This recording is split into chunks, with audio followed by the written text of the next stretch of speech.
Hello everyone, and welcome to this week's podcast for Keeping Up with Clann Podcast. This week I am Connor Lenaghan. I will be hosting the podcast for you, and we have a sort of relatively new guest, that is new to our club, but a prolific member of the Gaelic for Mothers and Others.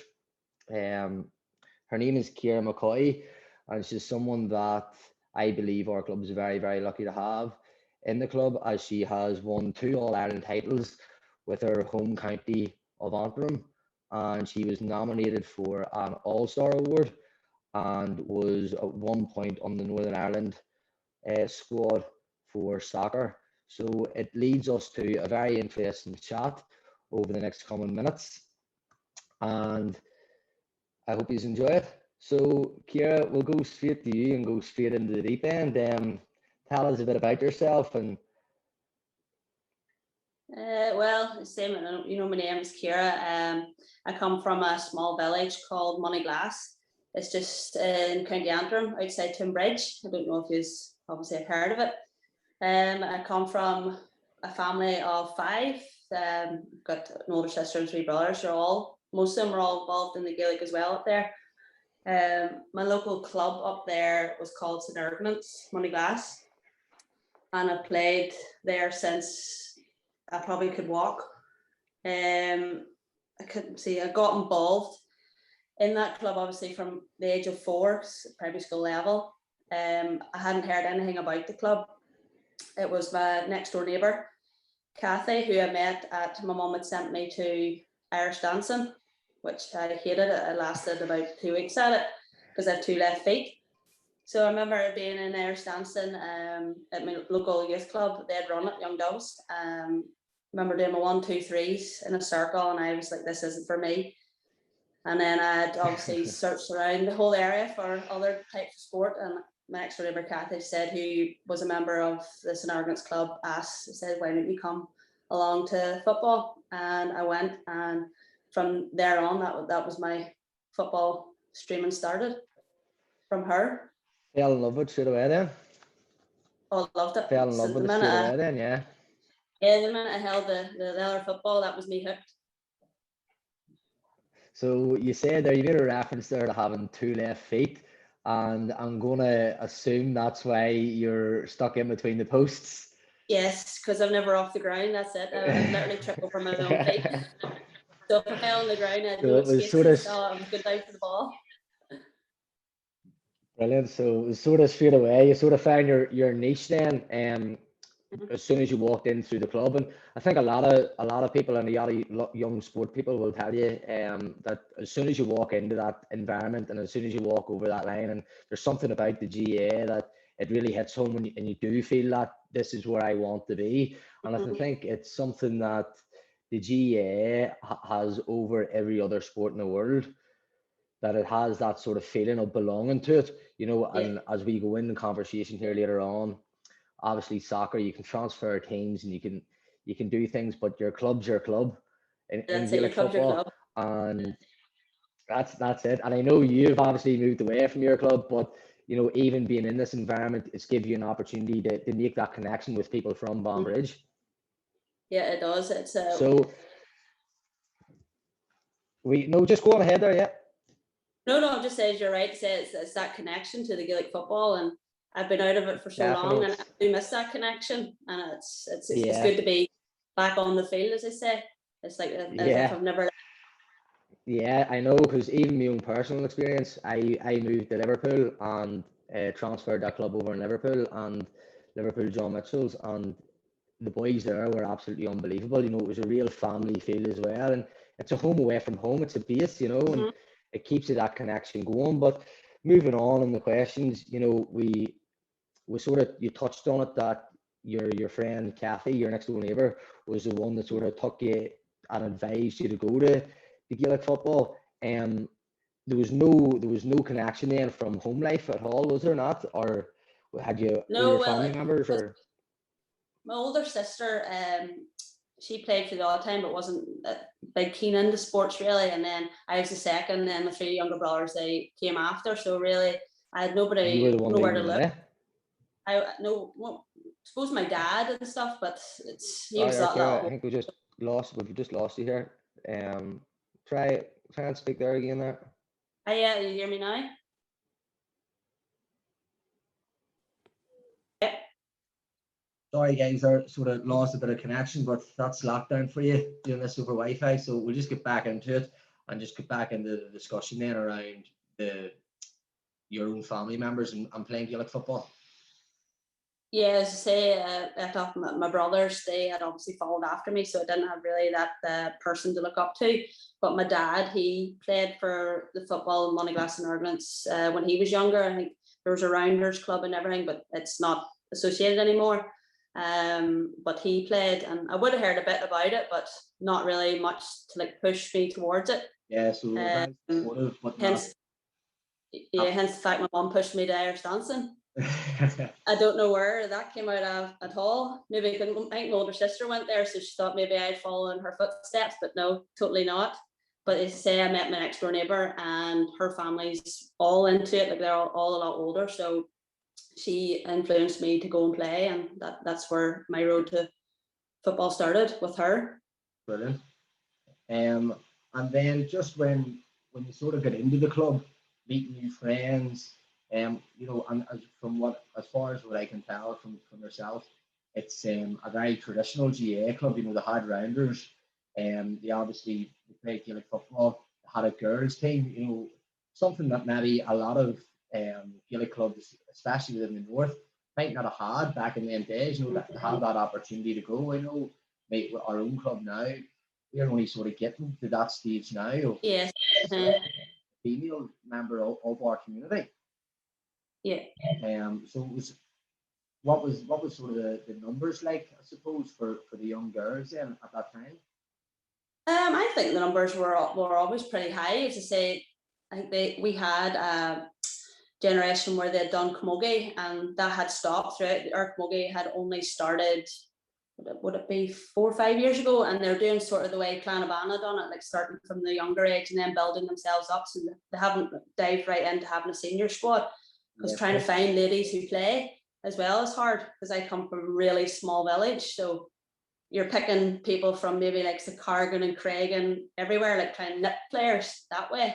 Yeah. But no, I think our numbers were relatively big back then as well. Going by like the old age brochures you would got, like the whole back in days, you're picking up on what actually happened, who was in the club. Like I have lots of relatives who are in the committee and stuff I didn't even know I had, that sort of way. So it's history for me. Big club. Yeah, I know it is a big club, and it's an up and growing club now. As the years go on, a lot more children, as I can see. I would only keep in contact like via the Facebook pages and stuff, and seeing what they're winning and stuff, and their numbers are expanding, which is very nice to see. Good. Can you see any similarities or differences between your home club and then Clann at the moment, or? I do. Yes, they're a family. They're a welcoming squad. Like I only joined Clann there. Would have been before Christmas. Actually, no. Actually, would have been before Christmas. Before the initial first big lockdown. Yeah, I think it was just before then, and I think you were that keen to get involved back into sport. You messaged the Facebook page, yes, so you could get involved. Yeah, I remember one of the girls was telling me, so obviously you were keen to get back in and keen to get in around that sort of team environment again. Did you miss that when you went away? Did you? I did. I think I missed that connection to the GAA, and because I had played soccer and I was getting a bit older, I kind of had a thing whenever I left Ballymena that I didn't want to join any other soccer club, that sort of way. So I wanted to fulfill my boots again to go back into the GAA, because I've got a wee daughter, so I want to kind of introduce her to that as well. So to find a club within the area was great. So it was good to hear there was one within Banbridge. Yeah, brilliant. We'll sort of moving on, because I want to sort of get to your time at Ballymena as well. But moving on there, I know you sort of played, for your club consistently, and you were introduced to county football quite early, with the development squads. So just talk us through, the county setup of Antrim, where you were able to get that opportunity. When the development squad was set up back in the day for girls, and for females be able to pursue their dream of play for county. Yeah, well, my recollection of me starting county was like you played for your club, and then you had the scouts that come out and like scouted, saying, I want you to come for trials, all that sort of stuff. So the first time I remember wearing Antrim GA jersey is like the mini side games you used to go to in Crook Park. So there's 12 of us selected from just the Moneyglass club. I don't know why it wasn't selected throughout all the clubs in our county. But I remember that time, even my sister was selected. I don't even know how she got onto it. She didn't really play Gaelic, but that was my first time in Crook Park, was wearing the jersey across the wee mini side games at half time. And then from there, I kind of got the feel that this is somewhere I want to be, this is somewhere I want to play. And I don't know if I was going to ever fulfill it during the club. I maybe would have been, but I was so young back then. That was? You remember? Sorry? You remember what game it was whenever you were playing in Crook Park? Or? I don't know. Can't remember. I think I was just so mesmerised at the fact I was standing in Crook Park. I know. And I was so young. It scared the life out of me too. It's totally changed from back then, but I was so small, and it's so big as it is at the minute. And then because I was so small, like it just scared the life out of me. But for life of me, can't remember what the mini side game was. Would you say that experience sort of mesmerised you and drove you on to wanting to be back in Crook Park?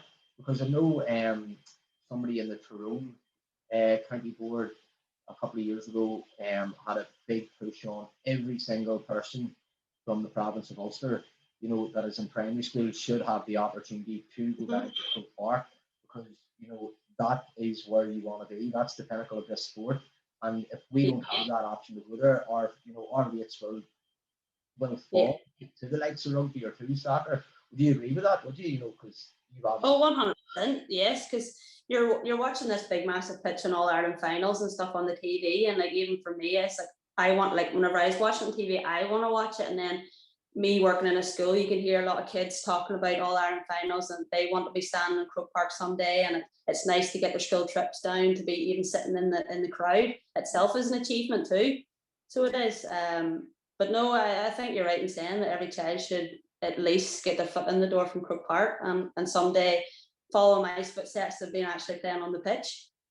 Yeah. So like it was just whenever you said there that you stand in Crook Park at such a young age and being mesmerised, and the whole day, the buzz around it, that you just knew you wanted to get back here. And obviously then you must have been a quite driven person. Go through the ranks of Antrim.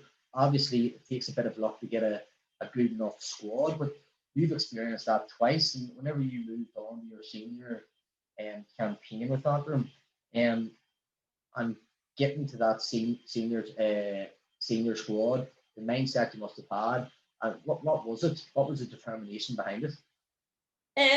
Well, I think I just like to be that bit better than everybody else, that sort of way. I just like to be number one. That's it. And like for a number one position is a hard position to fight for, because there's say you're fighting up against a lot of different other clubs and other different goalkeepers who want that number one spot. Yeah. So I knew that it's a spot that I wanted, and I wasn't going to let anything go past me, because it was my spot. And say all the hard work and effort I put in throughout the years, through the squad or the trials and stuff from underage right up, said I put all the work in. Why shouldn't I be in squad number one for the senior ladies? And lo and behold, the day I was picked. And then, like in 2009, what a year! It must have been one of the best years of your life. Talk us through and tell everybody what happened in 2009. Well, 2009 was the first year that I won an All Ireland final with Antrim ladies. To put it, it took them 13 years to get to their first All Ireland final, and 13 years of heartbreak it's a hard heartbreak. That's I have to say. There's a lot of pain and stuff we went through. You get so close. Like there's a few times we got to All Ireland semi-finals, like it was within arm's length of us, and just one stupid mistake just ruined it for us, or something happened. But I remember 2009 we were up against our rivals, Derry ladies.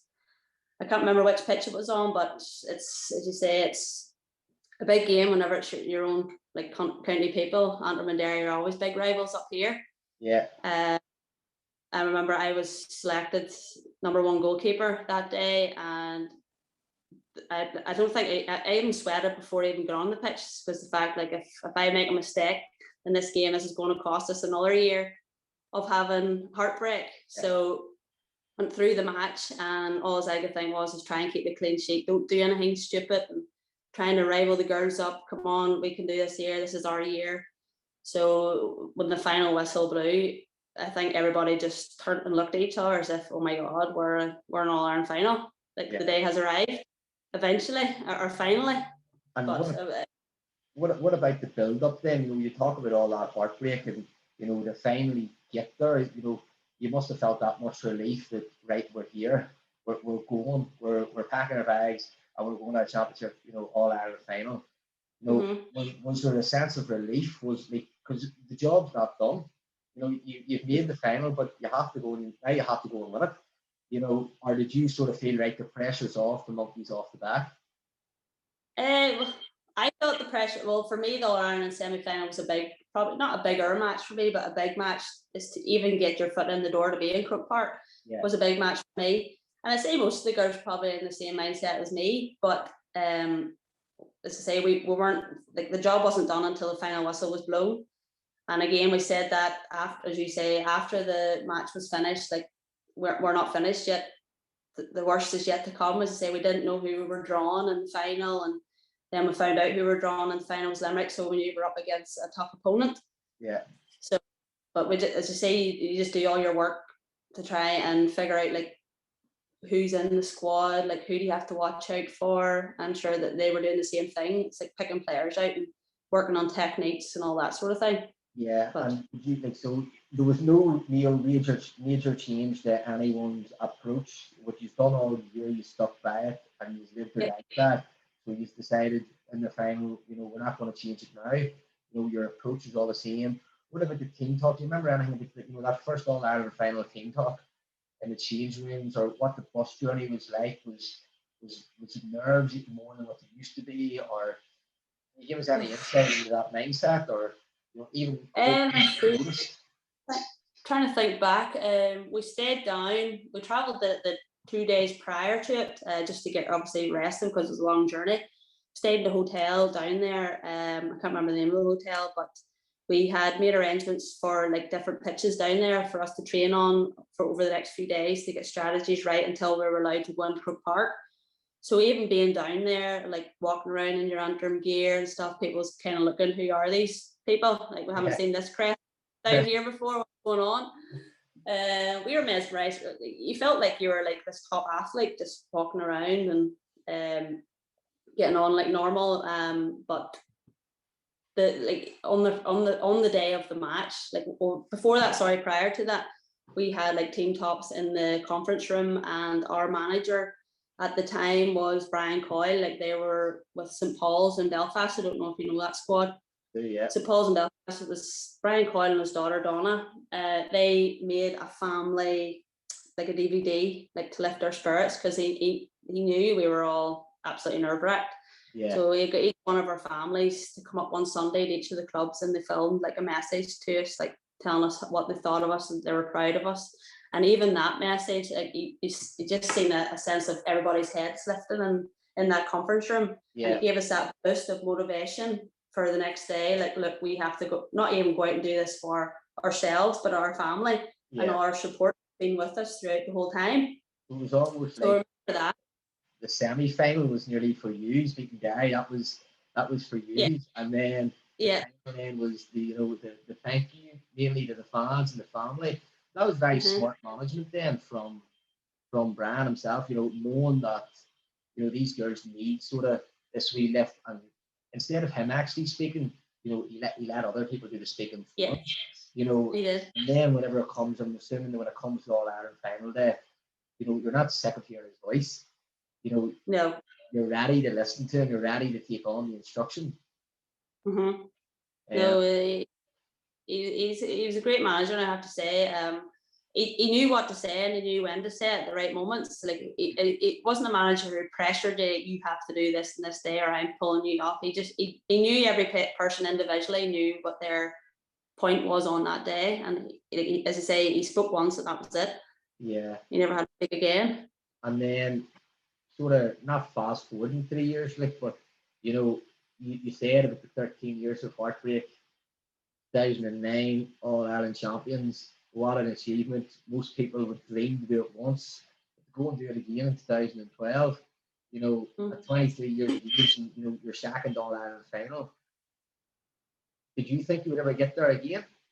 No, I didn't even think I would get my first All Ireland final, and never ever dreamt that I would get my second one. And it come, like I say, it's not that it was easy road to get to it. I say we missed 2 years, we didn't get it in those 2 years, and we thought, oh, we're going to go through this whole thing again. But then my mindset was, do you know what? I've got my All Ireland final, and I'm happy with my first one. Yeah. If another one comes along, great, buzzing. Yeah. And lo and behold, it came along again, and as I say, we beat our rivals Derry again in the semi-final, so they weren't best pleased.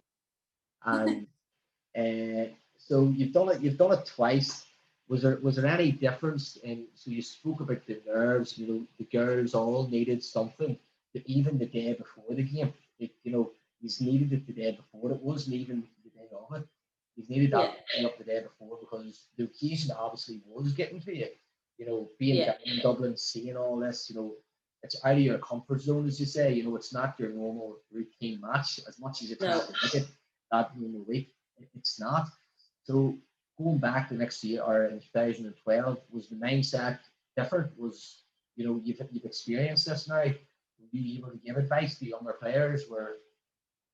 Yeah, well, say we had a totally different squad from what we had in 2009, because say a lot of older players had moved on or retired. Yeah. At the time, our captain for the 2009 was Ciara McCoy, well-known player. She was Money Glass player as well, so I played with her throughout the years. And then 2012, Claire Timoney, who plays like Breda or Castlewellan ladies at the minute, Claire Timoney. So she was our captain that year. But yeah, I felt a lot more at ease because I knew what I was getting into, and I had experienced it before. So I was nervous, yes, but not as nervous as I was the first time. And there was a lot of younger players within the squad at that time, and you were able to calm them down. Like their nerves were absolutely flying. Like, what do we go into this pitch? What do we experience? What's the crowds like? And all that sort of thing. And you're just like, just go out. It's as if it's a normal pitch. Like, you hear your surroundings, try and completely blank that out and play football like you normally do, and just enjoy it. That's the advice you just give them. Just enjoy it as if it's your last ever game. Yeah. And, you know, it's probably, you know, Gaelic football at the minute, both female and male, you know, it's probably overlooked as it's a game. Sometimes, you know, all it is a game. It's there for fun, you know, but it's, you know, a credit to the people that play it, that it's held in such high regard, and, you know, it's win at all costs, club or county, you know, you want to represent it. So mindset, we spoke about mindset, and your own mindset had changed, and you know, you were able to take on that leadership role in 2012. And it brings me to the next piece, where I have sort of three statements, two quotes, and one of them is a headline about yourself in that 2012 All Ireland final. Now, and I think I sort of you were leading by example on the pitch from these quotes. So the headline read, "Here is the real McCoy with champion display to inspire the Saffrons." How does it feel hearing that? Did you ever hear that? I think it was in the Antrim Post, was it?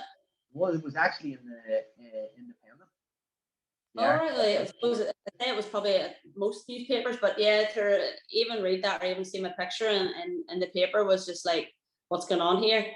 I shouldn't be saying my name nor anything in the paper about me, but no, it was quite a surreal moment that I was getting recognised for maybe the good I'd done on the day, and as I say, the real McCoy. It was a whole career of effort. You know, you're only getting one day worth of credit, but you dedicated your life to try and get to this moment. You know, the next quote is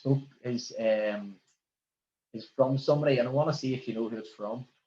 So, if there's a better goalkeeper in Ireland, I don't know who she is. Brian Coyle. It was Brian Coyle, yeah, the manager Brian Coyle, yeah. I remember reading that one. He told me throughout the seasons that I don't know where I could find another goalkeeper like as good as you, and I think I'm just like average. Like I feel like I'm average, that sort of way. Yeah. But it's nice to see somebody thinks more highly of me, and it's nice to read as well. And especially somebody that you obviously hold in such high regard. Yeah. Throughout this sort of conversation we're having, you've sort of spoken about him a few times, in his approach and, how good of a manager he was. Now, this next one then, if I was given a player of the match award to anybody, I'd give it to the Antrim goalkeeper. That has to be a manager. Would it be either Louth or Limerick manager? It was a Louth manager, John Hanratty. Yes. And I think the game sort of finished 3-9 to 0-7, and there was 3 chances on goal, and we made 3 miraculous saves from the reading, the write up on it. So, you've at this stage you've reached the pinnacle of your sport. You've won another All-Ireland, and you're 23 years of age. You're not even hitting your peak yet. What changed for you then to go, I'm going to move away? Was it barriers, or did you have any barriers coming through your club career to county, or any barriers or challenges you faced within you? I think with me moving, you mean like me moving towards like the soccer and stuff?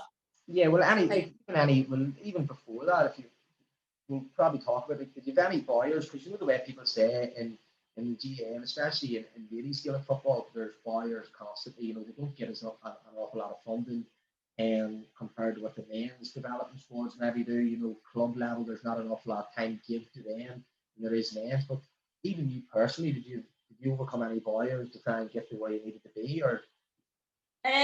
Well, there's probably one barrier within myself that I had overcome, which was a barrier of like sexuality within the sport. And I know like back then, maybe not even 2012, but even further back, there's a lot of like homophobia was rife in sports and stuff. So as I get a wee bit older, like I started to come out myself and feel more comfortable with myself. And then within the sport, not within Gaelic itself, you kind of feel like you kind of dwell into your shell a wee bit because you're getting that bit older and starting to like feel a bit more like yourself and like trying to express yourself to your teammates and stuff about who you really are. And I think with Matt Barrier there kind of steered me towards not just leaving the club, but you kind of want to avoid it in a way, like trying to tell them. So you kind of like wanted to switch sports so you can move on, and maybe if you feel comfortable there, you can talk a wee bit more. But like with, I think like attitudes towards like then, like it did scary, and I'm sure a lot of boys and girls upcoming now are maybe going through the exact same problems, and they don't have like anybody to look up to because maybe higher sports people, athletic people were feared to come out as who they were because they would lose like sponsorship and attitudes from their coaches or their peers or their teammates and stuff like that. But now, as I see it now, I kind of want to slap myself. It's like, why did you want to feel like that? Like, why did you feel scared? I suppose at that stage, it was a different time. Yeah. And, there was stigma attached to having, a different sexuality than most people being a heterosexual. If you were gay, you were slated. And mindset now is obviously still not to where it needs to be, but it is definitely changing. But we just need to change to a more dramatic rate. It's still at this day, even in soccer, we don't know if there is an openly gay male player. And by there has to be one. Playing first. Exactly. That's the way the world functions, and they feel that they can't come out. We'll take it back to you then and your own story. Did you feel that you had to put a front on? Did you feel that you had to act a certain way? Yeah. I did. I put a front on because like I tried to act normal and like I wasn't acting normal. That's it. I can only see that now. Like what I was acting like pure, like I was pure dunce at that back then. Like I should have just acted the way I wanted to act, and then maybe I would have been in a different position now. Like I would still be playing Gaelic or that sort of way. Maybe could achieve more. Do you think? And I'm not stating your club, county, or anything like that, but we're talking about the GAA as a whole. You know, did you feel like you sort of didn't fit in because there was nothing there to accept you? It was such a big thing. Was there any given moment that you sort of thought to yourself, this is just too much for me now? Yeah, well, I think there probably were reasons like for me to stay. Like I was able to fit in, but I just wasn't finding them. Like my judgment and my mind was very clouded. And there was players there I knew that were in the same situation as me, but they didn't speak out either. So I'd maybe thinking, is this like you just don't speak out? Yeah. You just continue on as normal and just pretend that it's not happening type thing. But as years go on now, like it's kind of same as normal in GAA now. It's like example, like you're cast on because, like, say if a woman is playing a sport like soccer, that's like a manly sport, so you're gay, you're lesbian. Like if a wee boy does like he wants to do ballet or tap dance or stuff like that, that's a very feminine sport, so he's called out that he's gay because he's got a feminine sport. Those things I think are scary for younger people because like I think that's what kind of stops children these days maybe wanting to excel in sort of sports, because they're labelled because of what sport they want to go into, and they're say maybe heterosexual, they're maybe in the same boat as me. Like you just don't know, and that's what puts people off, that sort of mindset. I'm sort of intrigued in what you said there in terms of, you knew of other people in this situation, but nobody spoke about it.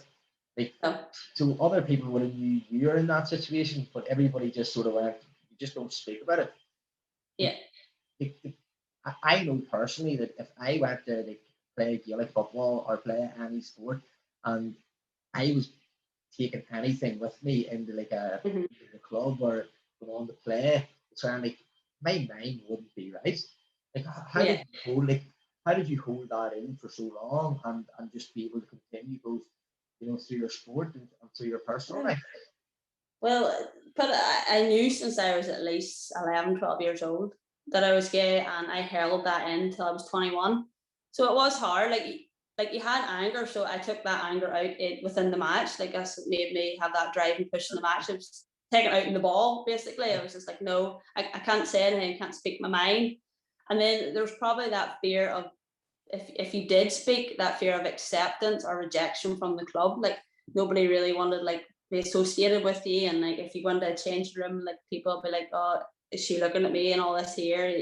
Those like things kind of play in your mind, which do push you back from talking about it back then. But now I like if I was in the boat, hadn't come out, I would talk freely now, because it's a lot more law, a lot more legal. There's people a lot more accepting. There's things that can protect you and stuff like that now, whereas back then there really wasn't anything that sort of way. So yeah, no, listen, it's mad that was going on, and like there's you like pushing through the barriers of, it's a hard sport to get playing, female sport in a sense back in them days wasn't as strong, so to get a bunch of girls obviously would have been super tight, super close, and you probably were in your own way in 2009, but when you went, you were winning an All-Ireland title, like who you were, they didn't know that. Yes, well, you know what, some of them probably did already know, but didn't want to say themselves. And whenever I actually did say to one of my teammates, she was just like, well, why did you hold it in? Like, we're never going to reject you. And even hearing that, like, just nice sentence, it gave you a sense of relief. It's just like, but it didn't mean you could go out and just tell everybody. Like, everybody's going to have their own opinion on the subject. So, but no, it was nice. Like, it was Kathy Keary. She was one of my closest best friends. I played along with her through St. Ireland's and right up through county. And to this day, she's still playing county. So I've been friends with her since P4 level, and she was probably the one that pushed me to be myself in a way. And I felt that sense of ease and that comfort that there was somebody there to, like, if something happened, she could stand up for me. So there was somebody at my beck and call every time. I didn't feel alone. Brilliant. Well, that's like, to have a friend like that, is it's hard to find sometimes, and stand by you and to push you to be you. Like, wow, what a statement. Fair play to her as well. But listen, that's a massive barrier to overcome, and you came such a long way from that, and sport now has came such a long way from back then now. But hopefully over the years, we might see. I yet to see sort of maybe not talking to GAs just because it's a Gaelic podcast, but about coming out and standing with people that are from the LGBT plus community, because it's just sport for all, and anyone who wants to come play Gaelic football is welcome to come play Gaelic football, that shouldn't stop you. So I think we are moving in the right direction, and hopefully, it'll continue to move in that way. But then it'll bring us, and we've sort of touched on it, the fork in the road. Everyone's sort of, takes a point in life where they have to make a decision, and you decided to go left on your decision and veer to soccer rather than veering down the right path and going towards pursuing further achievement in Gaelic football. Did you want something new? Did you feel like the hunger was maybe going, the desire? Was it? Were you approached by anybody to go, or? Yeah, well, actually, Claire Timoney played for Antrim Ladies to save, and she also was captain of Ballymena United Ladies, who were struggling to find a keeper at that time. So she had asked me just to come along and fill in a few games, get a feel of the ball. No intention for me to go and play. So I went to training sessions, and this is 2009 or 2010 I went, so I was still playing Gaelic at the same time until I finally couldn't commit to both of the sports. But no, I played the soccer. I really enjoyed it. It was different, I think, because as a keeper in Gaelic, there's probably 1 in 10 chances they're going to hit the ball at you. Most of the time, the ball's over the bar and you're just standing there like a stick, another post. Yeah. Sometimes, but in soccer, it's more speed, it's quick, and I think I got like a spark for it. I just wanted to play it, try something new. Would I like the intensity of it? Yeah, I did love the intensity. Yeah. Weird to say in soccer, because I know whenever I watch with people that might necessarily like soccer, they're like, this is so boring. Pass the ball about here and the constantly, and there's no. But then you're on the opposite side of that, saying, for me, it was more entertaining than Gaelic because I was more involved in the game. Yeah, it was, and I know a lot of people say that soccer is like a sissy sport. The minute you get tackled, you fall down, squeal. Whereas, say, a GA player can have blood run down their head and still want to play on. Yeah. Which more for the men than the ladies, but no, I have to say my experience with the soccer, it was not the same as good. I did really enjoy it now, and I've given up it now as well due to other commitment reasons. But as I say, I played it and Gaelic at the same time for 3 years, and the nights were the exact same. Monday, Wednesday, Friday was the training sessions. So we were kind of picking between the two. You didn't want to let one side down and go, and then there was arguments from coaches and stuff, and then it come after the second All-Ireland. I was like, something has to give. I'm like saying in my head, I've won my 2 All-Irelands with Gaelic, maybe I'll start a new chapter with soccer. I'll maybe go somewhere else with them. And what, like, so you were talking about training there, and like, just to give like the younger viewer listeners, you've probably spoken to a load of the young girls up at the club recently, but just to give talking about commitment, how much of yourself did you give that sport? I gave it my all, just as much as I gave Gaelic, I gave soccer. It wasn't like a second sport I was just going to dilly-dally in and not give them 100%. Any sport that I went into, I gave 100%, because if there was somewhere, as I said the last time, I wanted to be, or a position I wanted to have, I was going to work for it. Yeah. I wasn't going to think it was going to land on a silver plate to me. Work ethic is a massive thing, definitely in sport. But in terms of when we're saying about commitment, then county football, club football, it goes hand in hand. You play both right beside each other. Like, how many nights a week were you out of the house? Well, if I was playing soccer and Gaelic at the same time, I was out at least 4 to 5 nights a week, and that was just club level. That was hard. And then with bringing county in, like county always had a match on either a Saturday or Sunday, so you're out, and like it wasn't as if it was home matches. You were traveling basically near half of Ireland to get to pitches. So you're away the whole time, and then you were back in maybe working on Monday, and then Monday night you were training, Tuesday night off, Wednesday night you were training, and there were some nights if, like say Gaelic was a bit later and soccer was earlier, I would have went to soccer training and then went to Gaelic training straight after. That sort of way, because at that point between 2010 and 2012, I had an All-Ireland to work towards. So yes, the coaches were a bit lenient. Yes, you're something to work towards. I'm not going to hold you back. So that was hard. So maybe double training sessions 2 to 3 nights a week as well was hard. So, like obviously, I would know quite a few people that played county football, but it would be men. But from what you're telling me, there is the commitment levels are exactly the same, and the expectation is exactly the same. But even in soccer, what you're doing in soccer, traveling like and breadth of country, you're not getting the same reward. In a sense of the viewing or the same coverage time. Or does that annoy you? No, it actually didn't faze me. No matter like the coverage wasn't the same as what I got before. Like at the end of the day, I was going to build up to that. I was going to try and build up to that, no matter where I ended up in the soccer. As I say, in my first year playing soccer, I got selected to play for Northern Ireland ladies, and that's somewhere definitely I would never thought I'd be whatsoever. So literally 1 year in, I was selected. What was that setup like? Comparing that, like, because obviously soccer is a professional sport.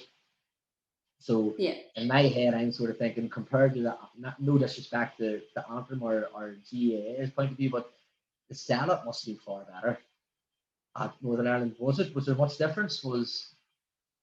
It was like then to it is now. It's probably a lot more professional now because of money and sponsorship and stuff. But back then, like we didn't get paid. Like Northern Ireland players, you got paid your accommodation, you got paid like your food and stuff like that, all that.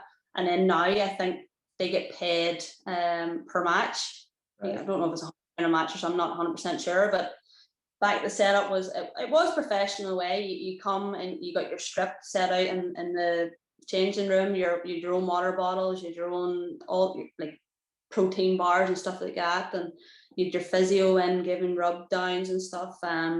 Like even like everything was relaxed. Like it didn't feel intense. It was relaxed, but did you notice any like stimulus? Because everyone sort of thinks soccer being a professional sport, something's different.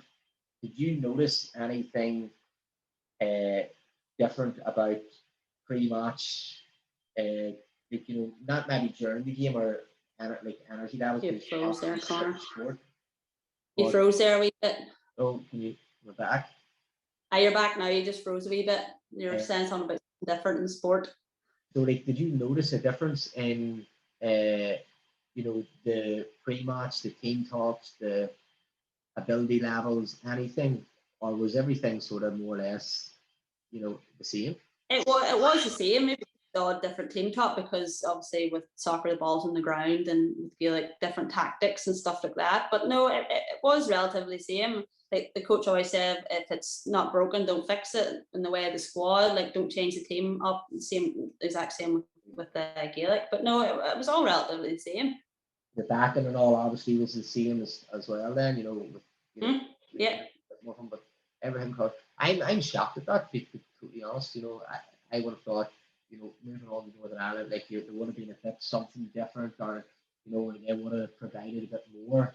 It would have been more in depth, analysis or something, or No, it's probably just like everything was like recorded, like all like your training sessions, like you had a target maybe in training session. If you didn't hit the target, like you weren't selected in a way, maybe that sort of way. So it was professional that way. Whereas in Gaelic, it's like, well, if you don't hit your target now, do work on it the next time, but you're still going to get your place on the pitch. Yeah. But in Northern Ireland ladies would have trained up in like UUJ's university and stuff, which all they're like fully equipped with all their sports equipment, gym and stuff like that. But no, you're like doing breathometers, you're doing urine tests and stuff to make sure you're hydrated. Yeah, you could sort of see they had more money than what Antrim had, and they were facilitating maybe in sports science. So, but what an experience! So, and what a story so far to come from a wee country club up. I know, wee country person.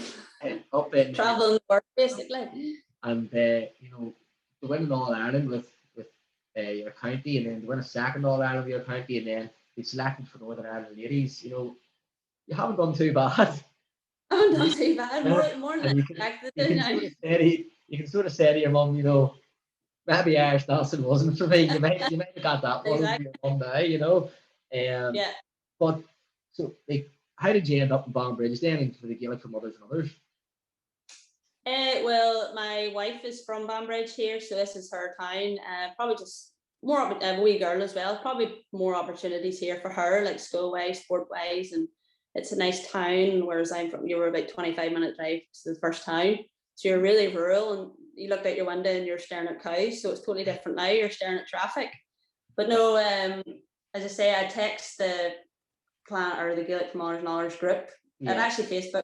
There's Tully Leash and all, but I didn't want to go back into senior level football. Yeah. Because obviously Tully Leash is maybe a wee bit of a touchy point. No, Tully Leash. No, there's some great people out in Tully Leash, but there's we wouldn't say that whenever we're on the Gaelic pitch with them that way. No, listen, we are glad to have you, but you were probably personally, you made the right call. I can say from behalf of Clann, you definitely made the right call there. But no, you were just looking more recreational sport then, were you? Just sort of something. It was some for fun. I didn't want to go straight into pure professional senior level again, because I have been out of the game for so long as well. So a lot of rules and stuff I'm assuming it's changed. So just to get the feel of the ball again and get really to find friendship within the town, because as I say, I don't know anybody in this town whatsoever. Well, so that was probably a main thing too. I would say with a group of girls that you're with up there, you'll have definitely, if not made friendships, you'll definitely make them. A great bunch of girls, and I would know I've done a couple of coaching sessions for them right at the very start before I went to Liverpool, and then he came in and he took over, and what a job he's done. He's galvanised girls football in Banbridge, really, to be totally honest with him. Obviously, there's a bit of help behind the scenes, but he's given so much of his time to the girls, then the underage girls as well. He does, so hats off to him. But how did you find going up to the girls and your relationships? I've known them for a long time. They just were so welcoming, and I've been a nervous person anyway, so you can probably imagine what it was like before I did this interview. I was up and down the walls, so it was. But the phone calls. Yeah, I had is it Maria Toman? I had messaged her and she come on, Dad, the girls are lovely, and the first minute I stepped out of the car, they're all shouting hello, and you must be such and such, and no, from the get-go they were so lovely, all chatting. I was never left them alone, and I was always invited into groups. And then Pete himself, he was lovely, and then he approached me at the end of it to give a talk to the wee girls. I was like, what way to break me in lightly, but yeah, I'll do it, no problem. But no, they're a lovely bunch of girls. As I say, I've only known them for a short space of time, and then lockdown happened, so hopefully if things start to brighten up a wee bit, I'll get to know them a bit more. Definitely, hopefully in the next couple of months I'll even see you about the pitch, and we'll actually meet instead of being over a Zoom call. Yes, I know. So, brilliant, and it's great to have new people coming into the club, and something that I take pride in, from being from Banbridge, we are actually a friendly group of people, and people do get behind people, and it's great to hear that you've been fully accepted into the club, and you're getting on great with the girls. So moves us on to sort of, we've probably touched on it, but what was the best advice you've ever been given? What? Let me see. The answer is it? There was a quote, I wrote it down from Brian himself. He's a very quoting man. He likes his quotes. So there's a quote I wrote down. The best advice that he'd ever give me was a quote, falling and getting back up, it's what brings you success. When you get knocked down, don't stay down, get back up again. So basically, I carried that onto the pitch with me every time. I like made sure if I made a mistake, I would always lift myself up and dust myself off. Like it wasn't the end. So that was probably the best advice. And I kind of think I think of that about every time I step on the pitch now, no matter if it's soccer, Gaelic, or even walking out in the day. To be honest with you, probably, like, you know, I want to be a player. Like, I know at a younger age, you know, you do dwell on things, everything's going wrong on the pitch on you, don't you? Yeah. You know, when you're playing for your club at a young age, that does happen, and the head might drop, and you know, it's not a quote, but like we were told there recently on our senior team, and that's quote still sort of racking it out now, is, you know, you lose the ball if your head drops for 10 seconds. 10 seconds you're out of this game, which is 30 seconds that you're probably out of, because it takes you 10 seconds to think of where the person is now, and then another 10 seconds to get to them. You know, so it's just put in a different way. So, but yeah, like what really good advice. You can take that into life too, I suppose. You know. Yeah, you do say what could apply as well. You could apply it to your own personal life, and you know, the challenge you faced, and you know, it's about growing up and making these steps, and if it is the wrong step, owning it and living by it. Exactly. Yeah. So the worst possible moment you ever had, what was? Worst possible moment? Yes, it was. Wouldn't be going back 3 years ago when I suffered my first injury, and I was playing a match against Lurgan Town Ladies at home in Ballymena, and there was a free kick happened, and of course I was staring at the direction of the ball. It was towards our goalkeeper, and the ball was kicked. So Ciara has eyes on the ball the whole time, turned around, smack. I went straight into a player. My nose was broken, displaced. The other player's nose was broken. Her teeth were bent back in. So that was all happening. So 2 ambulances was called. So realised when both of us were put into the same ambulance, I looked up and it was my own goalkeeper that I clashed into. So that was probably the worst moment of my entire life. Was like, she was only new. She only came to our club. And I was put outfield that year because she was suffering an injury or something, and we had lost a centre back. So I was put out for that first year. So I got my fitness right up, and I was only 2 months into the season. I broke my nose, so I was out for 8 to 12 weeks. I was totally raging. You not tell them that your mum needed the Irish dance to do 2 left feet? No. No, well, I didn't want to bring that up. They probably realised that anyway. We had some, they ripped the back end of us in the hospital when both of us came in the exact same kit on and all. They're like, these two not like each other. Right. I said it's possible, and there was quite a good amount of spectators there too. So, and it was being recorded as well. So it was great. Yeah, that's a hard one to come back from. It is, yeah. No, definitely is. And then sort of just moving on, we'll go back to sort of the GAA. And what does the GAA actually mean? Do you, like, you know, we sort of spoke about Bridge, you spoke about Antrim, you spoke about Lenaghan. What does the GAA, the term GAA, mean to you? The term always means family to me. It means teammate. It means safe place.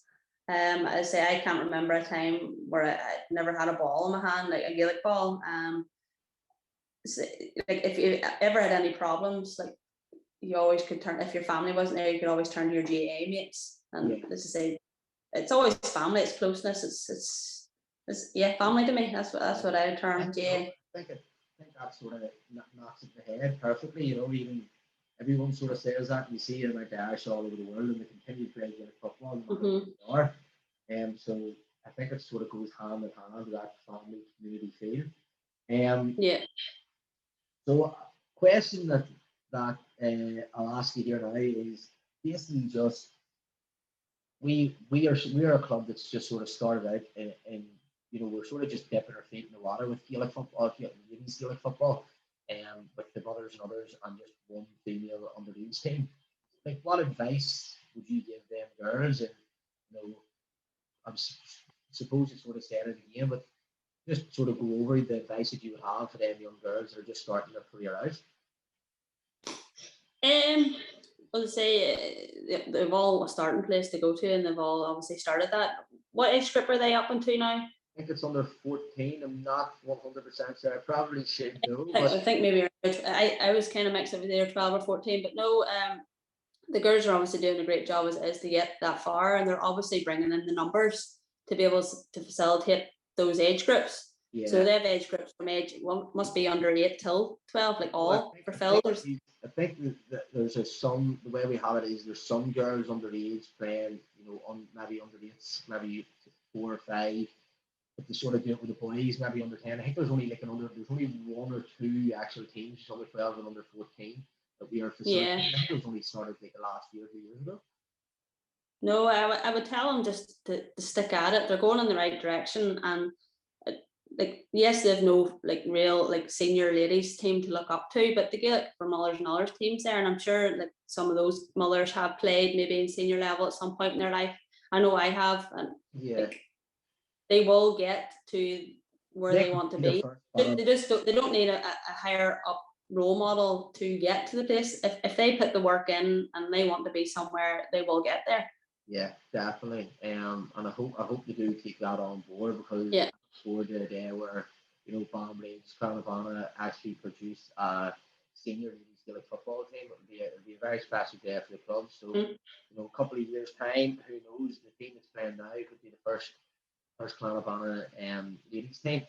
So we'll leave it then with a question that sort of sums you up. What makes you you? What makes you tick? What makes you be who you want to be and do what you want to do? Do you know what? I him and hand over these, like, what makes me me. I think I'm just an easygoing person. Like, it's just black and white with me. Like I'm so respectful person. Yeah. Like, I've had my moments and I've had my challenges in life, and I feel like I'm a role model to people if they're ever facing challenges. Like, hopefully I can be there to give them some sort of advice. So I'm a person, I'm a shoulder for somebody. I'm a mummy, so I kind of know as well. That sort of way. Yeah. No, definitely. It's the only reason why I sort of put it in there is because it's such a hard, like, asking somebody who they are. It's a hard question to ask. It's a very deep question, but it was more so on the fact that is the same morals that you have in the field, that you're sort of saying, the values that no matter what, you're going to be that person. If you want that drive, that determination, the commitment, is that what you have in your life? Yeah, I am. Is it, or is it? I am. Yeah. I am, and I'll never change. Nobody will change me. The only person will change me is me, and that's not going to happen. What you see is what you get with me. That's it. That's perfect, and that sort of rounds it off. And have you anything to say, or? No, I'm very happy to be here, and hopefully young ears who listen into this story get to achieve their dreams like I done. And it may take them a long time, but don't give up. Like, persevere with it and fight, and you will, hopefully, fingers crossed, a lot of the girls will end up in Croke Park one day.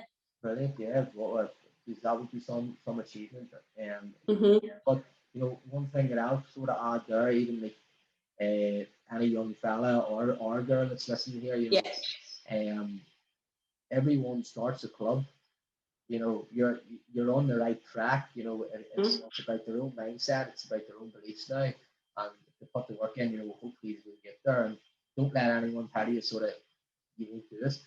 Only tell you that's you, and that's been evident in our conversation. That's what we're trying to get at. So we'll end it there. And thanks very much for coming on, and thanks very much everyone for listening. And if anyone's any questions, I'm sure if you see Ciara about the club and the coming months and hopefully the summer nights, you'd be more than willing to answer any questions. Yep, Bill. Thank you.